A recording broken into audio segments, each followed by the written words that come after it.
15 شعبان کی رات میں ہمارے ملکوں میں جو ہمارے عجمی ملک ہیں اس میں وہ کچھ ہو رہا ہے جو نہ میرے نبی نے کیا، نہ صحابہ نے کیا، نہ تابعین نے کیا۔ عجیب و غریب عبادات گھڑ لی ہیں، عجیب و غریب اس کے اعمال بنا لیے ہیں اپنی طرف سے۔ میرے نبی نے اس رات کی فضیلت بتائی، عمل کوئی نہیں بتایا، اور کچھ علماء نے اس کے رد میں اس کا اتنا انکار کیا ہے کہ اس رات کی کوئی فضیلت ہے ہی نہیں۔ یہ بھی ٹھیک نہیں۔ اس رات کی فضیلت میں جتنی احادیث ہیں وہ ضعیف ہیں، اور حدیث پاک میں آتا ہے کہ اللہ تعالیٰ اس رات میں ساری دنیا کے لوگوں کی بخشش فرماتا ہے سوائے 5 آدمیوں کی۔ 5 کے سوا سب اہل ایمان کی بخشش ہو جاتی۔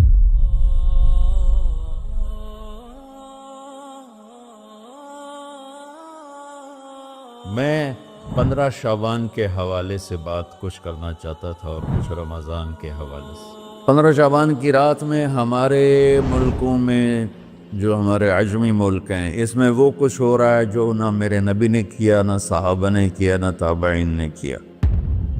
عجیب و غریب عبادات گھڑ لی ہیں، عجیب و غریب اس کے اعمال بنا لیے ہیں اپنی طرف سے، اور مسجدیں بھری ہوتی ہیں اور روشنیاں لگی ہوتی ہیں اور آتش بازی ہو رہی ہوتی ہے۔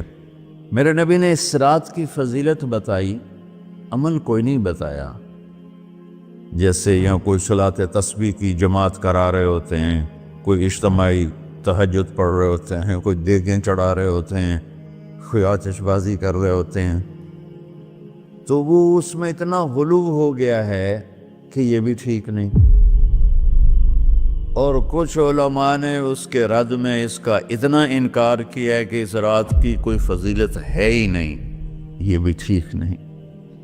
اس میچ کا راستہ، اس رات کی فضیلت میں جتنی احادیث ہیں وہ ضعیف ہیں، لیکن اتنی کثرت سے ہیں کہ ان سب کا مل کر جمع ہو کر کم از کم وہ حسن لغیر ہی تک تو پہنچ جاتی ہیں۔ اور ابن عثیمین رحمۃ اللہ علیہ نے بھی یہ لکھا ہے کہ زیادہ سے زیادہ ان احادیث کے مجموعے سے، چونکہ اگرچہ ضعیف ہیں لیکن کافی زیادہ ہیں، تو وہ حسن لغیر ہی تک پہنچ جاتی۔ تو حسن لغیر ہی سے کوئی عمل ثابت نہیں ہوتا، عمل ثابت ہوتا ہے صحیح حدیث کے سے۔ ایک احادیث کی کثرت سے روایات اور ایک امت کا عمل، کہ امت کا بہت بڑا طبقہ صدیوں سے اس رات کا اہتمام کر رہا ہے، لیکن کچھ عرصہ پہلے تک اہتمام تھا دن میں روزہ رکھنا، رات کو کوئی نوافل پڑھ لینا، کوئی 2 چا زیادہ پڑھ لینا، لیکن اب یہ ڈھول تماشے جو اب شروع ہوا ہے اس کا تو کوئی وجود ہی کوئی نہیں ہے۔ تو اس رات کو اللہ تعالیٰ نے مبارک بنایا، اور حدیث پاک میں آتا ہے کہ اللہ تعالیٰ اس رات میں ساری دنیا کے لوگوں کی بخشش فرماتا ہے سوائے 5 آدمیوں کی۔ 5 کے سوا سب اہل ایمان کی بخشش ہو جاتی۔ مشرک، المشرک پہلا مشرک، دوسرا مشاحن۔ مشاحن کیسے کہتے ہیں؟ دل میں بغض رکھنے والا، کینہ رکھنے والا۔ تیسرا مسبل ازارہ، اپنے پاجامے شلوار چادر کو ٹخنوں سے نیچے تک لے جانے والا، لیکن ایک شرط کے ساتھ کہ وہ تکبر کی وجہ سے، سستی کی وجہ سے ہے، غفلت کی وجہ سے ہے۔ چونکہ جب آپ نے ایک مرتبہ اس کے بارے میں بات کی تو حضرت ابوبکر صدیق نے کہا یا رسول اللہ، میری چادر، عرب چادر باندھتے تھے جیسے ہمارے پنجاب کا لباس چادر تھا، اب وہ کم ہو گیا۔ ہماری تو بزرگ عورتیں بھی اور مرد بھی سب چادر باندھتے تھے، شلوار تو کسی کو پتہ ہی نہیں ہوتا تھا ہمارے بچپن میں۔ یہ تو پھر آہستہ آہستہ جب تعلیم آئی تو شلوار دیہاتوں میں بھی اور شہروں میں عام ہو گئی۔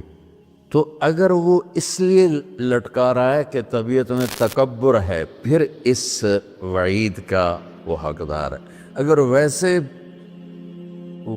اس کی نیچے جا رہی ہے تو میرا مالک ایسا، وہ تو ہے ہی رحیم و کریم، ہے ہی رحیم و کریم، ہے ہی رحیم و کریم، صرف شلوار نیچے لٹکانے سے وہ اتنی شدید سزا دے۔ اگر اس کے پیچھے تکبر ہے، پھر ہے یہ تکبر نہیں ہے تو انشاءاللہ وہ اس سے محفوظ ہوگا۔ تو اپنی چادر کو لٹکانے والا، لیکن بشرط تکبر۔ کتنے ہو گئے؟ 3۔ عاق لوالدیہ، ماں باپ کا نافرمان۔ نافرمان ایسا کہ دکھ دینے والا۔ چھوٹی موٹی اونچ نیچ تو ہر بچے سے ہو جاتی ہے، جن نے والدین کو ٹکڑے ٹکڑے کر دیا ہو اور ان کو دکھ دے دے دے دے کے ان کا سینہ چیر دیا ہو، چونکہ عاق کہتے ہیں پرزے پرزے کرنا کسی چیز کا، تو اپنے دکھ دے کر اپنی بدتمیزی کے ساتھ اس نے ماں باپ کا دل زخمی کر دیا ہو، ایک یہ نہیں معاف ہوتا۔ 5واں مدمن خمر، مسلسل شراب پینے والا، مستقل جو شراب کا عادی ہو۔ ان 5 کو مؤخر کر دیا جاتا ہے۔ معافی نہیں ہونے کا مطلب یہ نہیں کہ اللہ تعالیٰ کبھی معاف نہیں کرے گا۔ معافی نہ ہونے کا مطلب یہ ہے کہ یہ 5 ایسے گناہ ہیں کہ اس کی وجہ سے بخشش رک جاتی ہے۔ اگر وہ شرک سے نکل آئے، وہ کینہ سے نکل آئے، وہ تکبر سے نکل آئے، وہ والدین کی نافرمانی سے نکل آئے، شراب چھوڑ دے، تو ان کی بھی بخشش ہو جاتی۔ جب کوئی توبہ کرے گا فوراً بخشش ہو جائے گی۔ نہ 15 شعبان کی ضرورت ہے، نہ لیلۃ القدر کی ضرورت ہے، نہ بیت اللہ جانے کے ساتھ توبہ کی شرط ہے۔ جہاں بھی وہ بیٹھ کے توبہ کرے گا، جس لمحے میں کرے گا، اسی وقت اس کی توبہ قبول ہوگی اور اللہ اس کے پچھلے سارے گناہوں کو معاف فرما دے۔ دن کا روزہ، رات کا قیام، زیادہ قیام سے مراد نوافل ہیں، کوئی گھر میں پڑھ لے، کوئی مسجد میں پڑھ لے۔ نوافل، نفلی عبادات گھر میں ہی افضل ہوتی ہیں۔ میرے نبی سنتیں ہمیشہ گھر سے پڑھ کے آتے تھے۔ تہجد اپنے گھر میں پڑھتے تھے، مسجد میں نہیں پڑھتے تھے، سوائے اعتکاف کے۔ آپ اپنے نوافل سنتیں سب گھر میں پڑھتے تھے اور مسجد میں صرف فرض آ کے ادا فرماتے تھے، اور اس کے بعد بیٹھنا ہوتا تھا تو بیٹھ جاتے تھے، اٹھنا ہوتا تھا تو اٹھ جاتے تھے۔ تو اعتدال اللہ کو ہر چیز میں پسند ہے۔ دنیا جو مختصر ہے اس میں کیسے پسند نہیں ہوگا؟ آخرت جیسے معاملے میں بھی اللہ ہم سے کہہ رہا ہے اعتدال، امتاً وسطا۔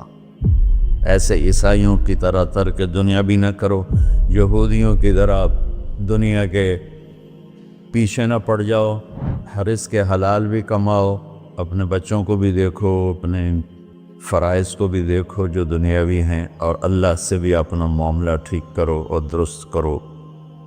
بعد کے زمانے میں صحابہ کے بعد سے ہی ایک انتہا پسندی امت میں آئی، ساری رات جاگنا۔ فلاں بزرگ تھے، وہ رسے سے اپنے بالوں کو باندھ لیتے تھے کہ نماز پڑھتے پڑھتے جب نیند آئے اور جھٹکا لگے تو رسے سے بندھے ہوئے بالوں سے اس جھٹکے سے تکلیف ہو اور ان کی آنکھ کھل جائے اور پھر نفلوں میں شروع ہو جائے۔ ایک فلاں بزرگ تھے، وہ اپنے آنکھوں میں نمک کا سرما لگاتے تھے تاکہ آنکھیں جل جائیں، اور اس میں وہ جلن پیدا ہو جائے اور نیند اڑ جائے۔ یہ ایسے واقعات بھرے پڑے ہیں۔ فلاں بزرگ تھے، انہوں نے 30 سال عشاء کے وضو سے فجر کی نماز ادا کی۔ یہ اپنی جگہ پہ بزرگی ہے، لیکن یہ بھائیوں یہ دین ہم پیش نہیں کر سکتے۔ فلاں بزرگ تھے، وہ 30 سال سے ستو کھا رہے تھے کہ روٹی کھانے اور ستو کھانے میں 70 دفعہ سبحان اللہ کا فرق پڑ جاتا ہے۔ تو روٹی کھائیں تو 70 دفعہ سبحان اللہ کم کہہ سکتے ہیں، اور ستو کھائیں تو 70 دفعہ سبحان اللہ زیادہ کہہ سکتے ہیں۔ تو لہٰذا انہوں نے کہا میں نے تو مجھے تو 30 سال ہو گئے، میں تو ستو کھا رہا ہوں، میں تو روٹی نہیں کھا رہا۔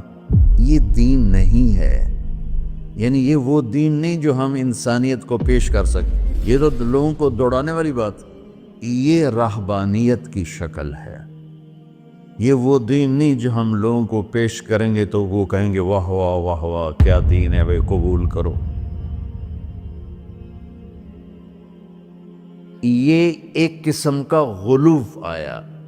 میں ایک حدیث سناتا ہوں، بخاری شریف میں بھی ہے، مجھے اب ہر شے بھول گئی، لیکن وہ ہے نہی الغلو، اس طرح کر کے آپ لوگ زیادہ جانتے ہوں گے جو پڑھ رہے ہیں کہ غلو سے نہیں۔ حدیث آپ کو سب کو یاد ہوگی کہ 3 صحابہ آئے اللہ کے نبی کے گھر اور پوچھا کہ اللہ کے نبی رات کیسے گزارتے ہیں؟ تو وہ گھر والوں نے کہا سوتے بھی ہیں، جاگتے بھی ہیں، کھاتے بھی ہیں۔ تو وہ تینوں آپس میں کہنے لگے وہ تو نبی ہیں، سوئیں بھی تو کوئی بات نہیں، اور شادی ہے کوئی بات نہیں، ہم تو نبی نہیں، ہمیں تو کچھ کرنا چاہیے۔ ایک نے کہا کہ میں ساری زندگی روزہ نہیں چھوڑوں گا، ایک نے کہا کہ میں ساری زندگی سوؤں گا نہیں، ایک نے کہا میں ساری زندگی شادی نہیں کروں گا۔ تو دیکھنے میں تو واہ واہ کیا بڑی بزرگی ہے بھائی، بڑے بزرگ ہے۔ ہمارے نبی کو پتہ چلا، آپ نے تینوں کو بلا لیا، کہ تم مجھ سے زیادہ اللہ سے ڈرنے والے ہو، میں تم سے انا اتقاکم یا اخشاکم، الفاظ آپ لوگوں کو زیادہ یاد ہوں گے لیکن مفہوم میں صحیح پیش کر رہا ہوں۔ آپ نے کہا میں تم سے زیادہ اللہ کو جانتا ہوں، تم سے زیادہ اللہ سے ڈرتا ہوں، میں سوتا بھی ہوں، میں کھاتا بھی ہوں، میں روزے بھی رکھتا ہوں، میں چھوڑ بھی دیتا ہوں، میری بیویاں بھی ہیں، میں اپنی بیویوں کے پاس بھی جاتا ہوں۔ تم دین میں غلو سے بچو، پہلے امتوں کو ہلاک کر لیا دین میں غلو۔ دنیا میں غلو یعنی انتہا پسندی، ایکسٹریمسٹ ہونا، دنیا ہو یا دین ہو، دونوں میں اعتدال بچو، اللہ تعالیٰ کو پسند ہے۔ تو شعبان کے حوالے سے ایک علماء کا طبقہ اتنا رد میں گیا کہ ایسی نفی کر دی کہ جیسے ہے ہی کچھ نہیں، یہ بھی غلط ہے۔ ایک طبقہ وہ ہے جو پتہ نہیں کیا کچھ کرتا ہے شب برات کے نام پر، وہ بھی غلط۔ ساری حدیثوں کو ملا کر روزہ اور رات کا قیام، کہ رات کو اٹھ کے کچھ اللہ کو یاد کر۔ اس آیت میں بعض مفسرین سے غالباً بھول ہوئی، حامیم والکتاب المبین انا انزلناہ فی لیلۃ مبارکۃ انا کنا منذرین فیہا یفرق کل امر حکیم امر من عندنا انا کنا مرسلین۔ یہ لیلۃ القدر ہے، انا انزلناہ فی لیلۃ مبارکۃ، یہاں دوسرا لیلہ مبارک رات میں ہم نے قرآن کو اتارا۔ دوسری آیت کو جوڑو، انا انزلناہ فی لیلۃ القدر، ہم نے قرآن کو لیلۃ القدر میں اتارا۔ تو وہ آیت اس آیت کا ترجمہ کر رہی کہ لیلۃ مبارک سے مراد لیلۃ القدر ہے، 15 شعبان نہیں۔ لیکن بعض مفسرین جو بڑے لوگ ہیں، لہذا ہم سب کا ادب احترام کرتے ہیں، لیکن رائے کا اختلاف ہو، وہیں بڑے علماء میں ہی ہے، تو اسی کو میں آپ کے سامنے نقل کر رہا ہوں، کوئی اپنی رائے نہیں دے رہا ہوں۔ تو ان سے یہ صاف ہو گیا کہ انہوں نے اس کو 15 شعبان بنا دیا۔ یہ 15 شعبان کی رات نہیں ہے، یہ لیلۃ القدر ہے، کہ جس میں وہ پورے سال کے احکام اعلان کر دیے جاتے ہیں، وہ شب قدر ہے۔ اس میں بھی معافی ہوتی ہے، اس میں بھی معافی ہوتی ہے، لیکن شب قدر تو قرآن سے صحیح احادیث سے ثابت ہے، اور شعبان کی رات ضعیف حدیثوں سے ثابت ہے، لیکن کثرت حسن لغیرہ اور امت کا عمل اس میں بہت بڑی گنجائش پیدا کرتا ہے۔ تو جو بچہ روزہ رکھنا چاہے ضرور رکھے، جو رات کو اٹھنا چاہے ضرور اٹھے، لیکن وہ اتنا نہ اٹھے کہ صبح سبق میں سویا پڑاؤ۔ تو ایسی عبادت نہیں چاہیے کہ آپ اپنے طلب علم جو فرض ہے اس میں آپ سوئے پڑے ہوں تو تمہارے خوراکوں سے سبق بھی متاثر ہو رہا ہو، تو اعتدال بچوں، ہر چیز میں اعتدال۔ تو اس میں یہ جو 5 ہیں، ایک مشرک، ایک مشاہن۔ مشاہن کون ہے؟ جو دل میں کینہ بغض رکھتا۔ اب میں کہاں سے آنسو لاؤں اس بات پر رونے کے لیے کہ ایک تو دنیا داروں کا بغض کینہ ہے آپس کی لڑائیوں سے، لیکن یہ جو دیندار ایک دوسرے سے بغض، اس قدر بغض رکھتے ہیں کہ کافر بنائے بیٹھے ہیں، دوسرے کو سلام کا جواب نہیں دیتے، جنازے میں نہیں شریک ہوتے۔ اس کا جرم واپس جاتا ہے تاجروں کو نہیں، حکمرانوں کو نہیں، خطیبوں، نادان، ہر خطیب نہیں، نادان خطیبوں، جو ہر مکتبہ فکر میں موجود ہیں، جو اس شدت کے ساتھ اوروں کی نفی کرتے ہیں اور اپنے آپ کو صحیح کہتے ہیں کہ جیسے باقی سب جہنمی ہیں، سب کافر ہیں، اور صرف ہم ہی صحیح ہیں اور ہم ہی جنت میں جائیں گے اور کوئی جنت میں نہیں جائے گا۔ تو جو کہ اس میڈیا کے ذریعے سے بہت سی امت سن رہی ہے، تو میں دیکھو بچوں ہاتھ جوڑتا ہوں اللہ کے واسطے، دین پیش کرنا، کافر کافر کے نعرے مت لگانا، اور یہ کافر وہ کافر، یہ کافر وہ کافر۔